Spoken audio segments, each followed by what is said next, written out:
Now let us come on the topic of emergency provision under the Constitution. That is the part 18 of the Constitution. ठीक है?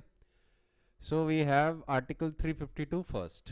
It says, if the President is satisfied that a grave emergency exists whereby the security of India or any part of the territory thereof is threatened, whether by war, external aggression or armed rebellion, ये तीन grounds हैं article 352 में, mark कर लीजिए. He may by proclamation make a declaration to that effect in respect of the whole of India or of such part of the territory thereof as may be specified in the proclamation. मतलब चाहे तो president of India पूरी India के लिए proclamation of emergency कर दे या उस specific territory के लिए करे जो उनको सही लगता है. ठीक है, he can do in either way that he wants. That is purely his discretion. और याद रखिएगा यहाँ पे प्रेसिडेंट का डिस्क्रेशन अगेन कॉन्स्टिट्यूशनल सेंस में मैं बात कर रहा हूँ. ठीक है, यहाँ पे प्रेसिडेंट का पर्सनल डिस्क्रेशन नहीं चलता है. एक्सप्लेनेशन कहती है कि a proclamation of emergency declaring that a security of India or any part of the territory thereof is threatened by war or by external aggression or by armed rebellion may be made before the actual occurrence of war, any such aggression or armed rebellion, if the president is satisfied that there is imminent danger thereof. तो मतलब preemptive measures भी लिए जा सकते हैं. ठीक है, कि कुछ होने से पहले ही अगर मतलब ये जो तीन ग्राउंड हैं, वॉर, एक्सटर्नल एग्रेशन और आर्म्ड रिबेलियन, अगर ये विफ भी मिल जाती है कि ऐसा होने वाला है, तब भी प्रोक्लेमेशन ऑफ इमरजेंसी अनाउंस हो सकती है. ठीक है, क्लॉज 2 में आ जाते हैं. ये कहता है कि a proclamation issued under clause 1 में बी वैरिड और रिवोक्ड बाय सब्सिक्वेंट प्रोक्लेमेशन. ये तो बहुत आसान है समझने, इसमें कुछ इलेबोरेशन नहीं है. क्लॉज 3 कहता है कि president shall not issue a proclamation under clause 1 or a proclamation varying such proclamation unless the decision of the Union Cabinet, that is to say the council consisting of Prime Minister and other ministers of cabinet rank appointed under Article 75, that such proclamation may be issued has been communicated to him in writing. तो basically ये बस एक explanatory clause है जो बता रहा है कि ये कैबिनेट मिनिस्टर्स की रिटन एडवाइस पे ही, ठीक है, ये प्रोक्लेमेशन इशू होगा. Basically in other words this is a decision of union cabinet. Union cabinet decide करती है and then it communicates to the president of India in writing that the proclamation should be issued. ठीक है, तो एक constitutional sense में ही बताया जा रहा है कि यहाँ पे जिससे किसी के लिए कन्फ्यूजन ना हो कि प्रेसिडेंट ऑफ इंडिया अपने सोल डिस्क्रिप्शन पे कर सकते हैं. ठीक है, एंड इंटरेस्टिंगली ये एक ऐसा आर्टिकल है जहाँ पे यूनियन कैबिनेट की बात की गई है. ठीक है, यहाँ पे यूनियन कैबिनेट की बात की गई है. और मैं आपको पहले ही बता चुका हूँ, ये जो कैबिनेट वाला सिस्टम है ये कॉन्स्टिट्यूशनल कन्वेंशन से फ्लो करता है. ठीक है, क्योंकि आप कॉन्स्टिट्यूशन पढ़ेंगे तो आपको ज़्यादातर जगह काउंसिल ऑफ मिनिस्टर्स मिलते हैं, कैबिनेट मिनिस्टर्स का रेफरेंस सिर्फ इधर मिलता है. ठीक है, यूनियन कैबिनेट का जो रेफरेंस है वो सिर्फ इधर मिलता है. खैर आगे बढ़ते हैं, क्लॉज 4 पे आते हैं. Every proclamation issued under this article shall be laid before each house of the parliament and shall, except where it is a proclamation revoking a previous proclamation, cease to operate at the expiration of 1 month. ये 1 month का period mark कर लीजिए अपने बेटा text में, सबसे ज़्यादा important है, इससे सवाल आते हैं. ठीक है, ऑब्जेक्टिव टाइप में इससे सवाल आते हैं, लेकिन जब आपको मेंस में भी लिखना होगा ना तो भी आपको ये पीरियड रटा होना चाहिए. आर्टिकल 352 में ये पीरियड है 1 मंथ का, कि जब तक उसे अप्रूव नहीं किया गया है by both houses of the parliament तो वो after expiration of 1 month inoperative हो जाता है. ठीक है, अब प्रोवाइजो दिया हुआ है. प्रोवाइजो कहता है if any such proclamation not being proclamation revoking previous proclamation is issued at a time when the house of people has been dissolved or the dissolution of the House of People takes place during the period of 1 month referred to in this clause, and if such a resolution approving the proclamation has been passed by the Council of States, but no resolution with respect to such proclamation has been passed by the House of People before the expiration of that period, the proclamation shall cease to operate at the expiration of 30 days from the date on which the House of People first sits after its reconstitution. ये mark कर लीजिए. ठीक है, अब आगे बढ़ते हैं. then it further reads, unless before the expiration of set period of 30 days, a resolution approving the proclamation has also been passed by the House of People. तो बेसिकली ये प्रोवाइजो उस सिचुएशन के लिए है जहाँ पे हाउस ऑफ पीपल डिसॉल्व हो चुका है during the proclamation of emergency, तब काउंसिल ऑफ स्टेट जो है वो रेजोल्यूशन अप्रूव कर सकता है. पर ऐसा जो भी रेजोल्यूशन जो अप्रूव हुआ है, मान लीजिए हाउस ऑफ पीपल दोबारा रिकॉन्स्टिट्यूट हो गया, तो उसके रिकॉन्स्टिट्यूशन के 30 डेज बाद ऐसा रेजोल्यूशन इनऑपरेटिव हो जाएगा unless and until this proclamation of emergency is also approved by house of people. जो नया रिकॉन्स्टिट्यूटेड हाउस ऑफ पीपल है, अगर ये अप्रूव कर देता है तो फिर ये जो रेजोल्यूशन, ये जो प्रोक्लेमेशन ऑफ इमरजेंसी है, ये कंटिन्यू करेगा. अगर वो नहीं अप्रूव करता है within 30 dates of its reconstitution, तो क्या होगा? The proclamation again would be inoperative.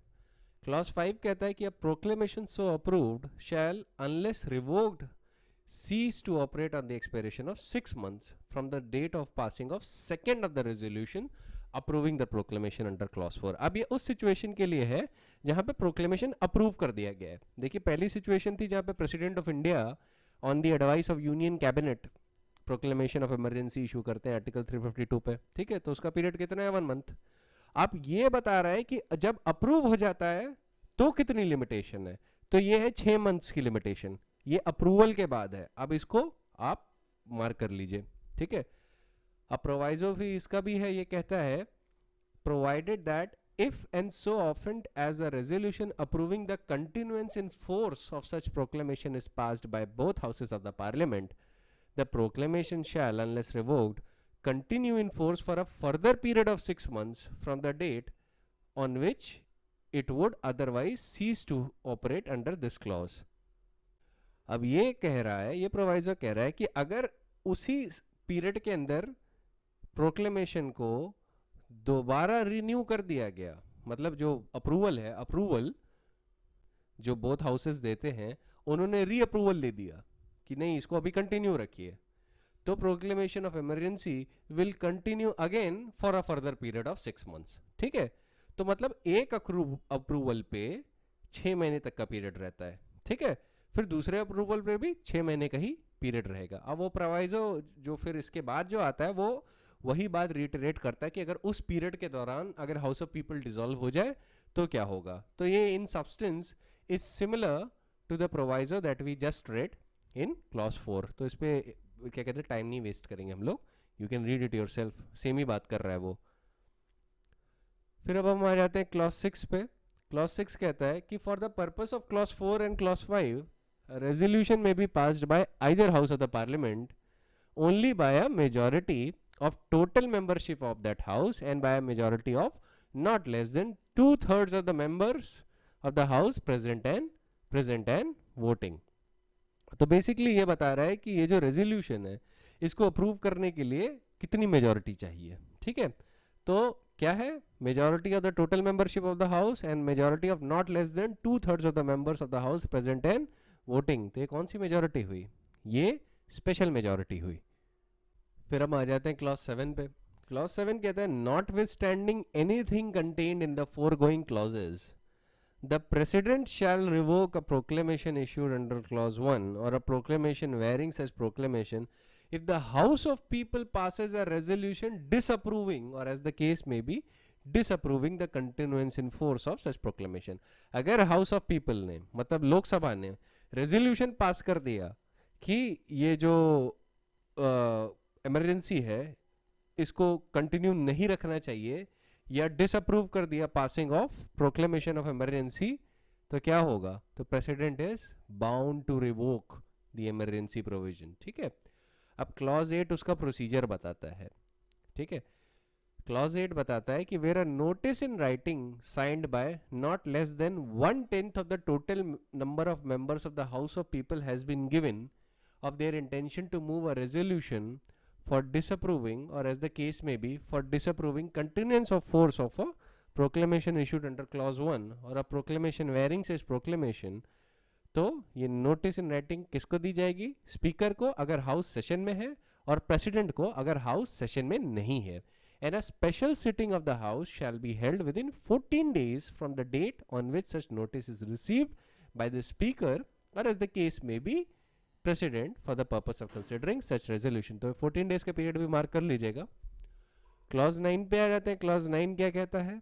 Clause 9 कहता है कि the power conferred on the president by this article shall include the power to issue different proclamation on different grounds, being war or external aggression or armed rebellion or imminent danger thereof। ठीक है, दोबारा रिटरेट नहीं कर सकते, आप सीधे बोल दीजिए imminent danger thereof।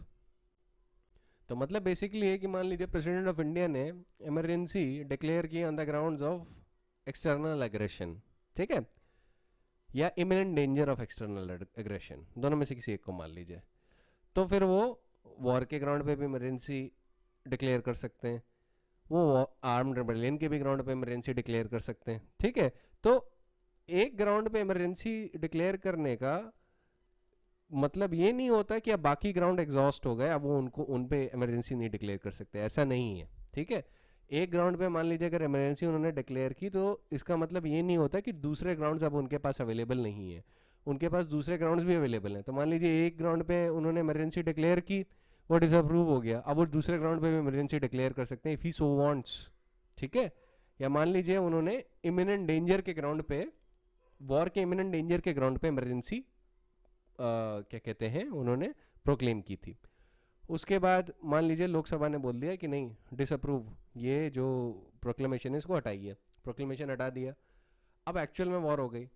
अब president of India can again issue a proclamation of emergency on the ground of war, ठीक है, या और on the ground of external aggression, या on the ground of armed rebellion, या on the ground of imminent danger of armed rebellion और external aggression.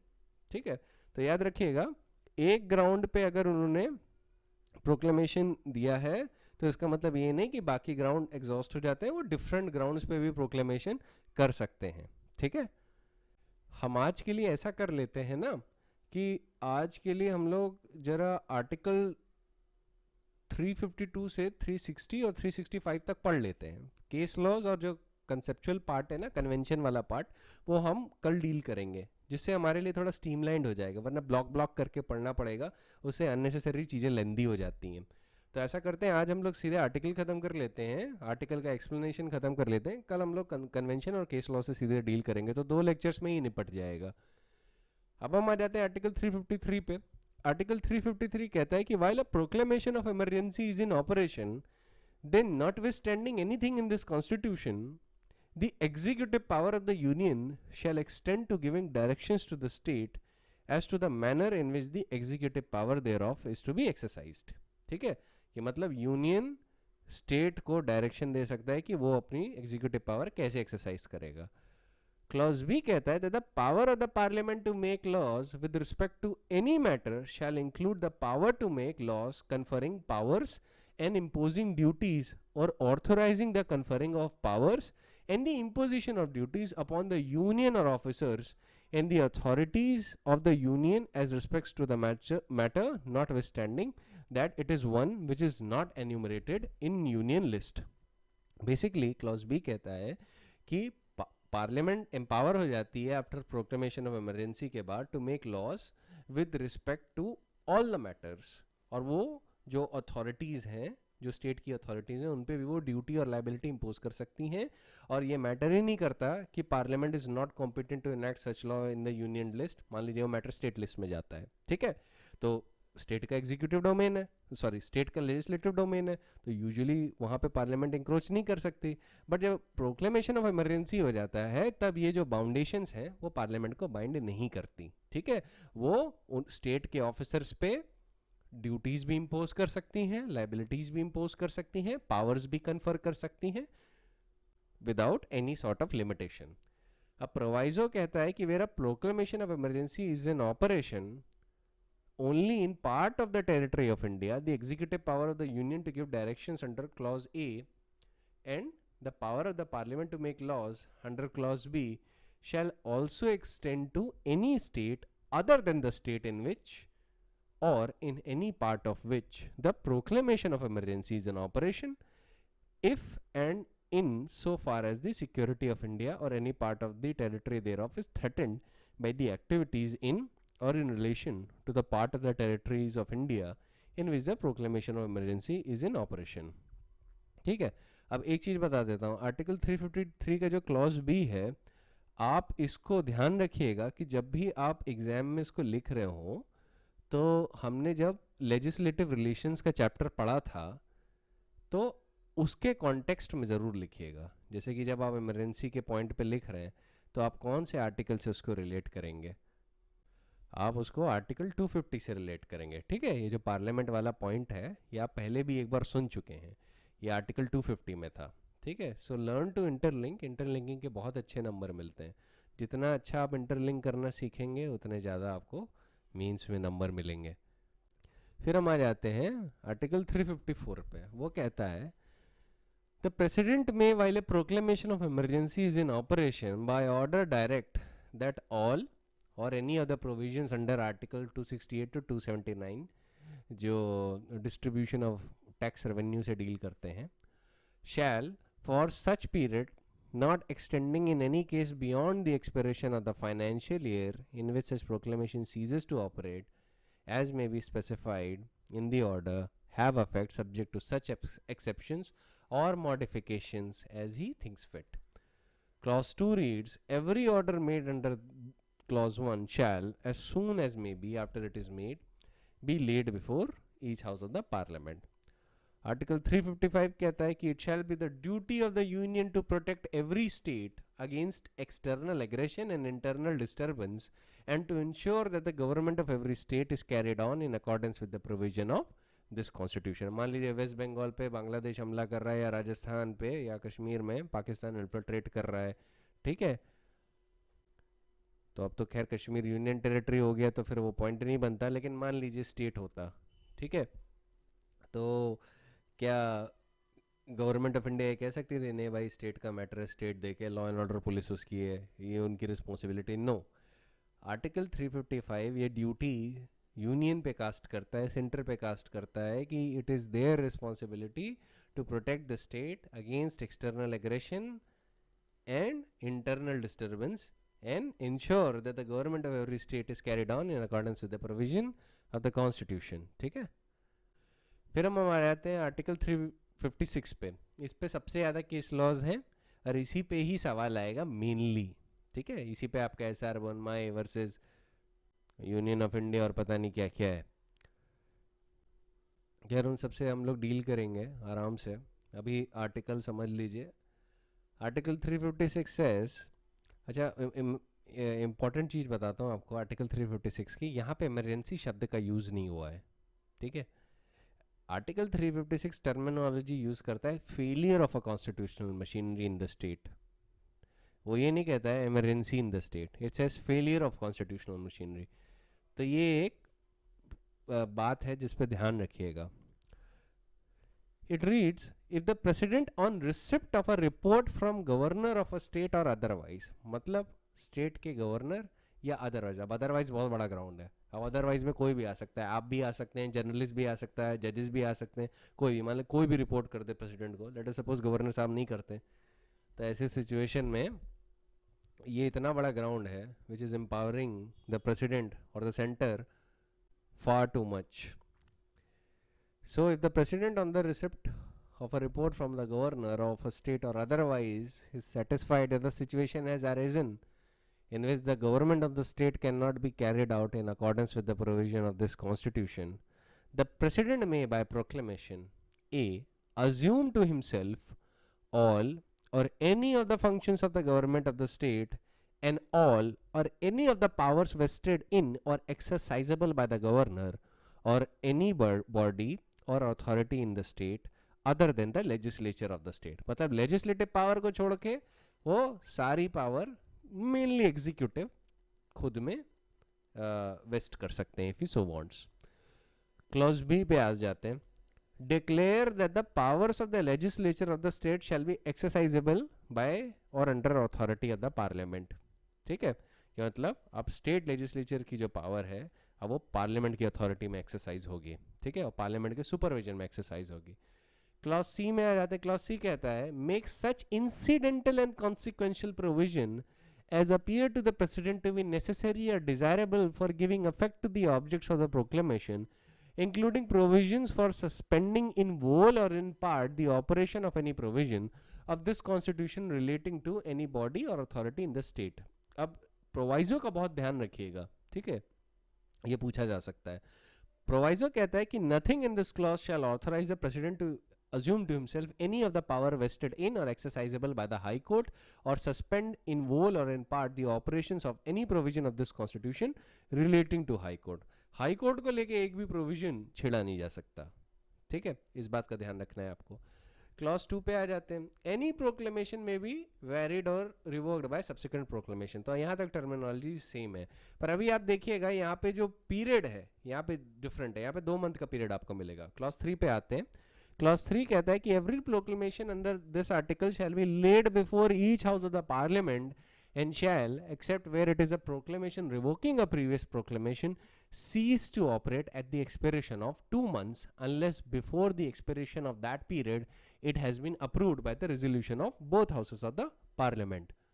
अब ये फिर अप्रूवल की बात कर रहा है. अब प्रोवाइजो फिर सेम बात बोलेगा कि अगर ड्यूरिंग दैट पीरियड अगर लोकसभा डिसॉल्व हो जाती है, ठीक है, तो काउंसिल ऑफ स्टेट अप्रूवल पास कर सकता है. पर ऐसा कोई भी जो अप्रूवल है वो ऑपरेशन में नहीं रहेगा अगर reconstituted house of people first sits, मतलब रिकॉन्स्टिट्यूशन की फर्स्ट डेट के 30 डेज के अंदर अगर उसने अप्रूवल नहीं पास किया, देन व्हाट वुड हैपन. होगा ये कि वो जो प्रोक्लेमेशन है दैट वुड बी इनऑपरेटिव. वो जो अप्रूव किया है ना, इवन काउंसिल ऑफ स्टेट ने जो अप्रूव किया है that would be inoperative. Same चीज रीइटरेटेड है. मैं पढ़ देता हूँ आपके सेटिस्फैक्शन के लिए, जिससे आपको कोई डाउट ना रहे. लिखा है, provided that if any proclamation not being a proclamation revoking a previous proclamation is issued at a time when the House of People is dissolved or the dissolution of the House of People takes place during the period of 2 months referred to in this clause, and if a resolution approving the proclamation has been passed by the Council of States but no resolution with respect to such proclamation has been passed by the House of People before the expiration of that period, the proclamation shall cease to operate at the expiration of 30 days from the date on which the House of People first sits after its reconstitution, unless before the expiration of the said period of 30 days a resolution approving the proclamation has also passed by the House of People. ठीक है, again same बात है. Reconstituted house of people 30 दिनों के अंदर अगर उसने after उस डेट से 30 दिन काउंट होंगे व्हेन इट फर्स्ट सिट्स, ठीक है, आफ्टर इट्स रिकॉन्स्टिट्यूशन, तो उसी 30 दिनों के अंदर अगर उसने अप्रूवल नहीं पास किया तो क्या होगा, इनऑपरेटिव हो जाएगा ये पीरियड. ठीक है, क्लॉज 4 पे आ जाते हैं. A proclamation so approved shall unless revoked cease to operate at the expiration of period 6 months. अब ये approved proclamation की बात हो रहा है, तो सेम बात reiterate हो रही है यहाँ पर भी. ठीक है, सेम बात बताई जा रही है. अब इसका जो प्रोवाइजो है यहाँ पे थोड़ा डिफरेंस है. प्रोवाइजो कहता है provided that if and so often as a resolution approving the continuance in force of such proclamation is passed by both houses of the parliament, the proclamation unless revoked continue in force for the further period of 6 months from the date on which under this clause it would otherwise have ceased to operate, but no such proclamation shall in any case remain in force for more than 3 years. अभी 3 years का period mark कर लीजिएगा. ठीक है, मतलब इसमें maximum limit रखी हुई है, 3 साल की मैक्सिमम लिमिट है. हालांकि स्टेट ऑफ पंजाब के रेफरेंस में 3 से 5 साल बन गया था, क्योंकि जब उस दौरान खालिस्तान मूवमेंट चल रहा था वहाँ पे, तभी 3 साल से 5 साल के लिए अमेंड करके बना दिया गया था. पर बाकी स्टेट्स के लिए क्या है, 3 साल का पीरियड है. ठीक है, फिर प्रोवाइजो फर्दर देख लेते हैं. ये भी सिमिलर ही है कि वो बता रहा है कि अगर उस अप्रूवल के बाद अगर बीच में लोकसभा डिसॉल्व हो जाती है तो क्या होगा. सेम बात है. ठीक है, तो उसको रीइटरेट करने की ज़रूरत नहीं है. और उसके बाद उसके नीचे का जो प्रोवाइजो है वही पंजाब, स्टेट ऑफ पंजाब को लेके बताता है कि उसमें 3 साल का पीरियड को 5 साल का पीरियड माना जाएगा. ठीक है, ये खालिस्तान मूवमेंट के कॉन्टेक्स्ट में था. अब हम आ जाते हैं क्लॉज 5 पे. क्लॉज 5 कहता है कि notwithstanding anything contained in clause 4, a resolution with respect to the continuance in force of a proclamation approved under clause 3 for any period beyond the expiration of 1 year from the date of the issue of such proclamation shall not be passed by either house of the parliament unless. ये clause जो है ये आपको ये बता रहा है कि यहाँ पे 1 साल के बाद ऑटोमेटिकली नहीं चलने लगेगा कि आप बार बार अप्रूवल पास करती जा रही है लोकसभा और राज्यसभा। नो, यहाँ पे लिखा है कि 1 साल के बाद अगर आपको 356 के अंदर जो प्रोक्लेमेशन है उसको कंटिन्यू रखना है तो उसकी कुछ कंडीशंस हैं, ठीक है। और कंडीशंस ये हैं कि a proclamation of emergency is in operation in whole of the India or as the case may be in whole or any part of the state at the time of passing such resolution and मतलब ये पहली condition है और इसके साथ साथ दूसरी condition भी है। And the second condition is that the election commission certifies that the continuance in force of the proclamation approved under clause 3 during the period specified in such resolution is necessary on the account of difficulties in holding general election to the legislative assembly of the state concerned। ठीक है, ये दो twin condition है जो satisfy करनी होंगी if the intention is to continue the proclamation beyond the expiration of a period of 1 year. यहाँ पे ये डिफरेंट है। अब ये स्टेट ऑफ पंजाब के कॉन्टेक्स्ट में नहीं अप्लाई करता, यही इसका प्रोवाइजो बोलता है। अब हम आ जाते हैं आर्टिकल 357 पे। ये कहता है कि where by a proclamation issued under clause 1 of article 356 it has been declared, let me reiterate again, there थोड़ा disturbance आ गया था, whereby proclamation issued under clause 1 of article 356 it has been declared that the power of the legislature of the state shall be exercisable by or under the authority of the parliament, it shall be competent for the parliament to confer on the president the power of the legislature of the state to make laws and to authorize the president to delegate, subject to such conditions as he may think fit to impose, the power to confer to any other authority to be specified by him in that behalf। मतलब ये article आपको बताता है कि parliament के पास power है to confer on the president the power of the legislature of the state to make laws. ठीक है, ये प्रेसिडेंट सू मोटो नहीं ले सकते, लेकिन पार्लियामेंट के पास नो डाउट ये पावर है कि वो लेजिस्लेचर ऑफ द स्टेट की पावर प्रेसिडेंट ऑफ इंडिया के ऊपर कन्फर कर दें। क्लॉज बी कहता है कि for parliament or for the president और other authority in whom such power to make laws is vested under sub clause A to make laws conferring powers and imposing duty or authorising conferring of powers and imposition of duties upon the union or officers and authorities thereof. Clause C for the president to authorize that when House of People is not in session, expenditure from the consolidated fund of the state pending the sanction of such expenditure by parliament। मतलब basically clause C ये कहता है कि अगर मान लीजिए house of people session में नहीं है और there is a requirement of fund, तो प्रेसिडेंट ऑफ इंडिया ऑथराइज कर सकते हैं कि जो स्टेट का कंसोलिडेटेड फंड है उसमें से एक्सपेंडिचर करवा लिया जाए। ठीक है, इन द मीन टाइम जब तक पार्लियामेंट जो है वो एक्सपेंडिचर अपना ऑथराइज करती है या नहीं करती है, एज द केस में भी ऑथराइज करेगी ऑब्वियसली।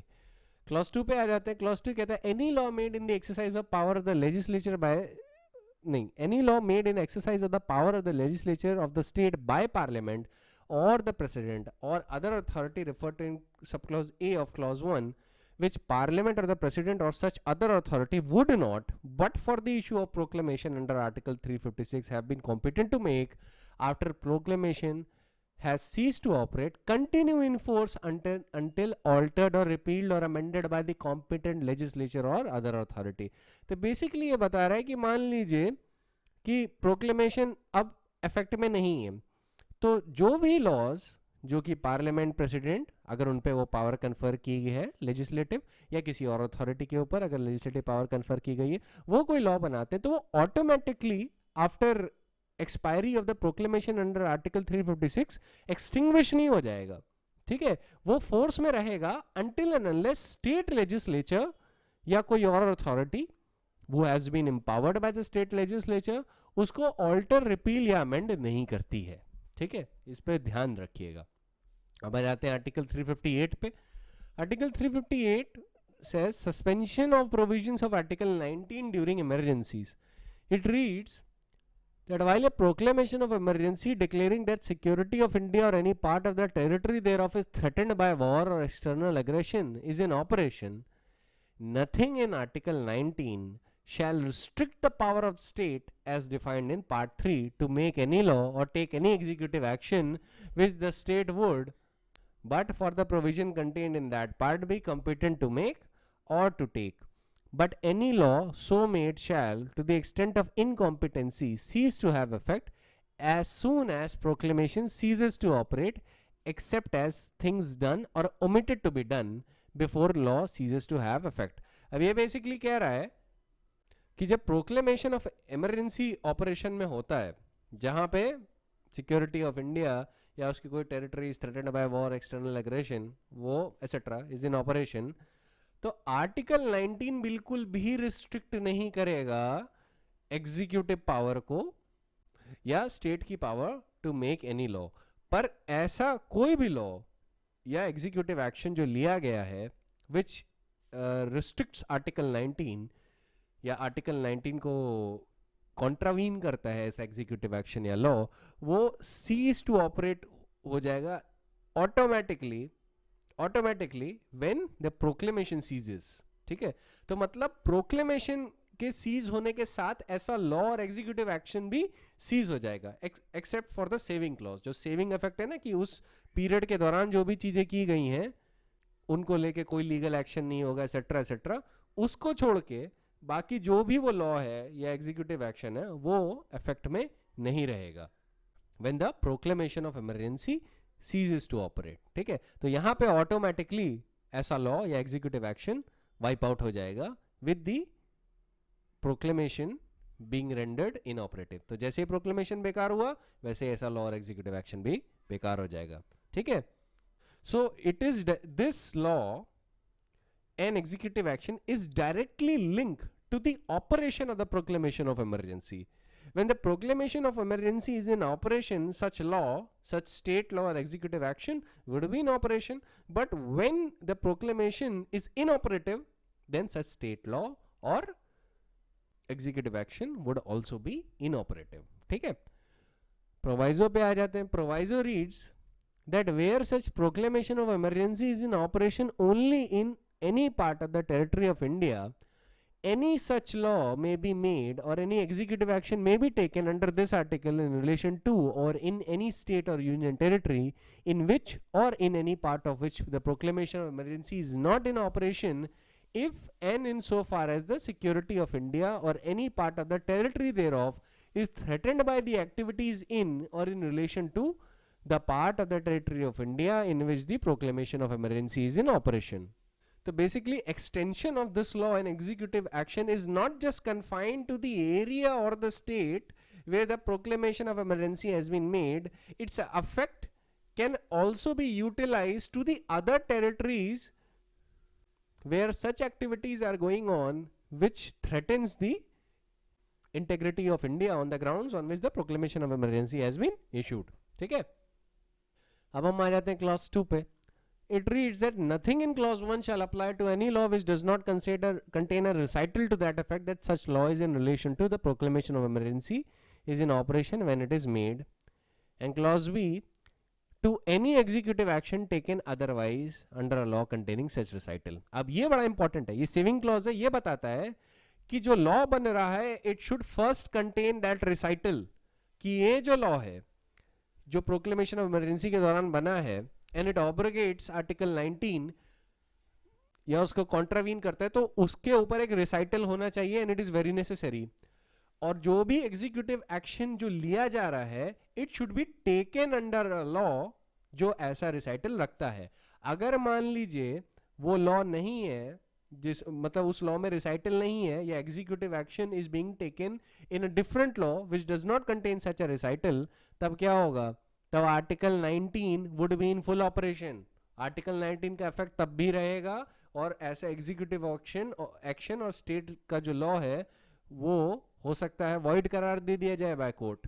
ठीक है, तो याद रखिएगा यहाँ पे एक्सप्रेसली बताया हुआ है कि जब भी ऐसा कोई लॉ बनाया जाए तो उसमें एक रिसाइटल कंटेन होना चाहिए कि it is in relation to proclamation of emergency. ठीक, दूसरा एग्जीक्यूटिव एक्शन जो भी है वो उस लॉ के अंडर ही होना चाहिए जिसमें ये रिसाइटल है. उस लॉ के बाहर अगर मान लीजिए एग्जीक्यूटिव एक्शन लिया गया, ठीक है, किसी डिफरेंट लॉ में जिसके अंदर रिसाइटल नहीं है, court will quash such an action. because it is in derogation of Article 19. अब हम आ जाते हैं आर्टिकल 359 पे. Article 359 says that where a proclamation of emergency is in operation, the President may by order declare that the right to move to any court for the enforcement of such of the rights conferred by Part 3 except Article 20 and 21, मतलब 20 और 21 को छोड़ के जो बाकी के rights हैं उनके इन्फोर्समेंट को टेम्परेरली सस्पेंड किया जा सकता है during the proclamation of emergency or for such shorter period as may be specified in the order. ठीक है, तो मतलब आर्टिकल 20 और 21 को तो सस्पेंड किया ही नहीं जा सकता. ये मार्क कर लीजिएगा और याद भी रखिएगा, पूछा जाता है. बाकी के राइट को सस्पेंड किया जा सकता है लेकिन it should be expressly by order. फिर आगे आर्टिकल 359 का क्लॉज 1A कहता है कि while an order made under clause 1 mentioning any of the rights conferred by part 3 except article 20 and 21 is in operation, nothing in that part conferring those rights shall restrict the power of the state as defined in the said part to make any law or to take any executive action which the state would but for the provision contained in the part be competent to make or take, but the law so made to the extent of incompetency cease to have effect as soon as the order aforesaid ceases to operate except as respect to things done or omitted to be done before the law ceases to have effect. अब इसका जो link है article 1A का जो link है, इसका जो link है ये डायरेक्टली होगा उस प्रेसिडेंशियल ऑर्डर से जिसमें ये डिक्लेयर किया गया है कि right to move to the court for the enforcement of rights conferred by part 3 except article 20 and 21 उस ऑर्डर से रिलेटेड होगा. जब तक वो ऑर्डर इन्फोर्स में है तब तक ये जो लॉज हैं, ठीक है, या जो एग्जीक्यूटिव एक्शन है वो वैलिड होंगे. लेकिन जैसे ही प्रेसिडेंट ऑफ इंडिया ने वो ऑर्डर रिकॉल किया या जो पीरियड मान लीजिए प्रिस्क्राइब किया है, जरूरी नहीं है कि ऐसा ऑर्डर प्रोक्लेमेशन ऑफ इमरजेंसी तक ही चलेगा, हो सकता है ये शॉर्टर पीरियड हो, तो हो सकता है अगर वो शॉर्टर पीरियड है तो उस पीरियड तक चलेगा. So this is directly linked to that president's order. ठीक है, जो प्रेसिडेंट का ऑर्डर है ना suspending the enforcement of fundamental rights, सिर्फ वो उसी से डायरेक्टली लिंक्ड रहेगा. अब आगे आ जाते हैं प्रोवाइजो पे. Next proviso reads that provided that where a proclamation of emergency is in operation only. अब वो सेम बात कर रहा है कि मान लीजिए एक टेरिटरी में प्रोक्लेमेशन ऑफ इमरजेंसी है और वहाँ उससे रिलेटेड एक दूसरी टेरिटरी है मान लीजिए, ठीक है, एक जगह प्रोक्लेमेशन ऑफ इमरजेंसी है और कोई दूसरी टेरिटरी है जहाँ पे ऐसी एक्टिविटीज हो रही हैं which is threatening the security of India and it is threatened bye such activities, पर वहाँ पे प्रोक्लेमेशन ऑफ इमरजेंसी नहीं है. तो जो टेरिटरी है जहाँ पे प्रोक्लेमेशन ऑफ इमरजेंसी मेड हुआ है और फिर वहाँ पे जो लॉ क्रिएटेड है उसका जो इफेक्ट होगा, ठीक है, वो सिर्फ उस एरिया तक कन्फाइंड नहीं होगा. ठीक है, वो दूसरे एरियाज तक भी एक्सटेंड कर सकता है. ठीक है, it will not just be confined to the territory where the proclamation has been made. Its effect can reach out to other territories where threatening activities which are threatening the security of India is being carried out in any other part of the territory. ठीक है, अब इसी पे discussion किया था तो बार बार एक ही चीज को रिटरेट करने में टाइम वेस्ट लगता है. फिर आर्टिकल 1 भी वही बात कह देता है कि रिसाइटल होना चाहिए कि जो भी लॉ है it should contain a recital that the proclamation emergencies in operation या एग्जीक्यूटिव एक्शन टेकन अदरवाइज, जो भी एग्जीक्यूटिव एक्शन है it should be taken under a law that contain such a recital. ठीक है, क्लॉज 2 कहता है इस आर्टिकल का कि an order made aforesaid may extend to whole or any part of the territory of India and proviso again reiterates the same thing that we just read. ठीक है, इसीलिए मैं आपको बार बार बता रहा हूँ ना कि आपको एक अगर आपने प्रोवाइजो पढ़ लिया तो आप ये समझ लीजिए कि अगर आपने कई जगह सेम चीज देख रहे हैं तो आपको बार बार उसे पढ़ने की जरूरत नहीं है. एक रीडिंग इसलिए जरूरी होती है जस्ट टू मेक श्योर कि आप कुछ मिस नहीं कर रहे. ठीक है, मोस्टली आपको ऐसे प्रोवाइजो सेम मिलेंगे. अब ये भी वही चीज कह रहा है बट इसमें लास्ट की जो इसकी लाइन है ना वो थोड़ी सी डिफरेंस है. ये कहता है कि provided that where the proclamation of emergency is in operation only in part of the territory of India, any such order shall not extend to any other part of territory of India unless the President being satisfied that the security of India or any part of the territory thereof is threatened by the activities in or in relation to the part of the territory of India in which the proclamation of emergency is in operation considers such extension necessary. Clause 3 simply says कि जो भी order जो made है it should B laid before both houses of the parliament. अब article 360 पे आ जाते हैं, financial emergency. आपको अगर नहीं पता तो आई थिंक कुछ साल पहले उत्तराखंड हाई कोर्ट ने थ्रेटन किया था स्टेट गवर्नमेंट ऑफ उत्तराखंड को कि अगर आप मैनेज नहीं कर पा रहे या ये जो स्टाफ को पे नहीं कर पा रहे तो हम फाइनेंशियल इमरजेंसी का ऑर्डर दे देंगे प्रेसिडेंट ऑफ इंडिया को, और कॉन्स्टिट्यूशन में प्रोविजन है। And that was very threatening for Uttarakhand government. ठीक है, अब आर्टिकल 360 पे आ जाते हैं। ये रीड करता है कि अगर प्रेसिडेंट सेटिस्फाई हो जाते हैं कि situation has arisen by the financial stability or credit of India or any part of the territory of India is threatened, he may make a proclamation to declare to that effect. A proclamation issued under clause 1 may be revoked or varied by a subsequent proclamation, shall be laid before each house of the parliament, shall cease to operate at the expiration of 2 months unless before the expiration of that period it has been approved by the resolution of both houses of parliament. Proviso वही reconstitution की बात करता है कि अगर during that period house of people dissolve हो जाए और फिर बाद में रिकॉन्स्टिट्यूट हो 30 दिन के अंदर अप्रूव करना होगा। ठीक है, अगर नहीं करता है तो क्या होगा, प्रोक्लेमेशन वुड बी इनऑपरेटिव। तो सेम प्रोवाइजो है। क्लॉज 3 पे आ जाते हैं, ये इंपॉर्टेंट है। ये रीड करता है कि during the period any such proclamation as is mentioned in clause 1 is in operation, the executive authority of the union shall extend to giving of directions to any state to observe such canons of financial propriety as may be specified in the directions and to giving of such other directions as the president may deem necessary and adequate for that purpose. मतलब जो union government है वो बताएगी कि आप खर्चा कैसे करेंगे, कौन कौन सी फाइनेंशियल डिसिप्लिन आप एक्सरसाइज करेंगे। Usually controller and auditor general of India जो होता है वो ये डिज़ाइन करता है कि फाइनेंशियल प्लान की भाई कैसे एक्सरसाइज करना है, क्या करना है, बट ये गवर्नमेंट का डिस्क्रिप्शन है, पूरी तरह गवर्नमेंट का डिस्क्रिप्शन है। तो बेसिकली यहाँ पे यूनियन के पास बहुत ज़्यादा पावर हो जाती है, वो बताता है स्टेट ऑफ स्पेंड कैसे करेगा। ठीक है, क्लॉज 4 कहता है कि not withstanding anything in this constitution any direction में include A provision requiring reduction of salaries and allowance of all or any class of the persons serving in connection with the affairs of the state. The state के officers की salary cut हो सकती है। Clause 2 कहता है provision requiring all money bills or other bills to which the provision of Article 207 apply to be reserved for the consideration of President after they are passed by the legislature of the state. B. It shall be competent to the President during the period of any proclamation issued under this article is in operation to issue directions for the reduction of salaries and allowance of all or any other class of persons servicing in connection with the affairs of the union including the judges of the supreme court और high court. मतलब central officers की भी salary cut हो सकती है और high court और supreme court के जजेस की भी सैलरी कट हो सकती है। ठीक है, अब इसी इमरजेंसी प्रोविजन के साथ साथ आप आर्टिकल 365 जरूर रेफर करिए। ठीक है, इसको लिंक कर लीजिए। मैंने आपको पहले ही बताया कि आर्टिकल 250 का लिंक करना ही है आपको, आर्टिकल 365 का भी लिंक कर लीजिए, तो मोर और लेस आपको मेजरली पता चल जाता है कि इमरजेंसी प्रोविजन कैसे काम करते हैं। आर्टिकल 365 बताता है कि जहां पे state has failed to comply, ठीक है, जहां पे state has failed to comply with or give effect to any directions given in the exercise of the executive power of the union under any other provision of this constitution, then it shall be lawful for the president to hold a situation has arisen in which the government of the state cannot be carried out in accordance with the provision of this constitution. मतलब अगर union ने कोई direction दिया और state ने नहीं माना तो क्या होगा, तो it shall be lawful for the president of India to assume कि ये जो स्टेट है ये कॉन्स्टिट्यूशनली नहीं चल रहा है, the constitutional machinery has been broken।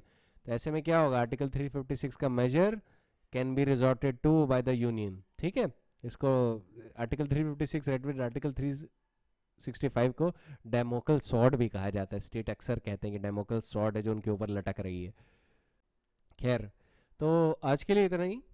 Tomorrow we will deal with the case laws relating to the emergency provisions.